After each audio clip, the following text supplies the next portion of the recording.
จมแรงน้ำบ่เคยแห้งแต่มันเกิดน้องสายในดาดน้องก้อยแก่ก้อยไข่น้องมีหัวมีควายคิดตัวว่าอันสมบัตินรับฐานเปียดามเจ้า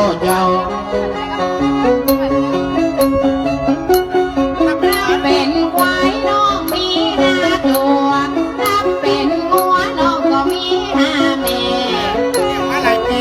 เลี้ยงมาหลายปีถึงบ่พ่อบ่แก่ขายเรือเจ้าแป้เหี่ยวว่าซื้อลามาแรงขายหัวขายควายได้เงินหมื่นไป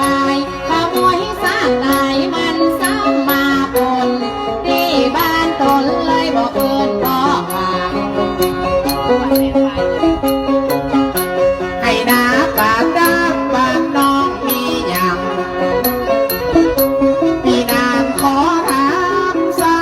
กดังว่าอาบนาขอเมื่อคืนนากี่จ้างบางอ้างก็อยากปั่นจ้างลงปงบ่ได้อูนักบ่ย่อยย้ำกำบงเป็นเปื้ออย่าไปลงเป็นพงอย่าไปดันขอต้องขอถามให้นาป้าดางน้ำปั่นเก่าของสุดมันสาม น้ำปั่นเก่าขอว่าซื้อ2 ปัน 3น้ำปั่นเก่าขามซื้อ3 ปัน 5ว่าดำราดีมันย้อมยกจ่าน้ำฝนน้ำฟ้าจังไหลลงหอน้องย่านากินข้าวบ่ได้มัวมองจับไข่ทำน้องบอกตัวพี่อายพูดดินทมฝ่ายไม่ทาน้ำเก่าให้ตัวก็นับว่านาตัวก็ลายจะได้มาขายควายเดือน8 เดือนเก่าและดูเดือน8เปิ้นกระตกกระเจียเขาพอถึงเดือนเก่าก็ไถให้ไถนา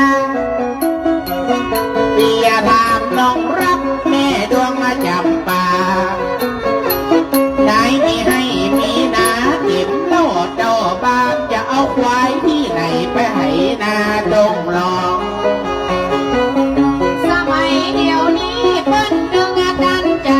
เปิ้นใจรถไถว่าไถนานอเจ้า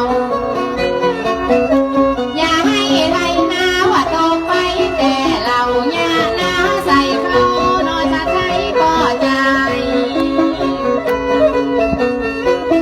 เปิ้นใจรถไถว่าแค่ตะกะนักลายอย่าบันละยายบอกตัวพี่เจ้าก้อยคู่ก้อยเหล่า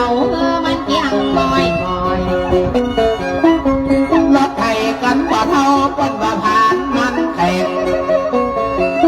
ปั่นดินดำดินแดงแดงไหนคอหันน้องอย่าไถนาปุ๊บหรืออย่าจุกหน้านามเอาไถเขาจำน้ำมันเป็นปั่นคนนะเดียว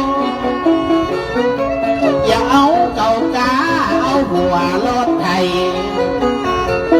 นาดอกนาไหนเปียไถอีลาไถเวียงสาเขาจิตใจแต่รถไถกันเฮาจะเอามาอย่างบ่ใจมีกำลังมาแปลงลูกแปลงเต่าพี่น้องเกษดาบอกวงใจแต่เรารถไถกันเฮาของพี่อายชาติใจว่าในวันนี้บ่เต็มอกเต็มใจตัวไล่นายสากเล็กสากหน่อยล่างอย่าหดจ้าถอยลานายมีไข่ รถไถกันเท่านี่แหละผ่านมันแข่งปั่นดินดำดินแดงแดงไหนคอหันพี่น้องอย่าลองเก่ากาแม่ซอยดอกปามไปไถเมืองนานขอติดใจลายเขาไปอู้กันก่อนเด้อแม่กงใส่ไหมน้องอย่าว่าจะได้เกษดาน้อง ลาไอ้ก็อย่าถามแม่อามตามมาน้อง เจ้า เอิ้นแล้ว วันนี้นะ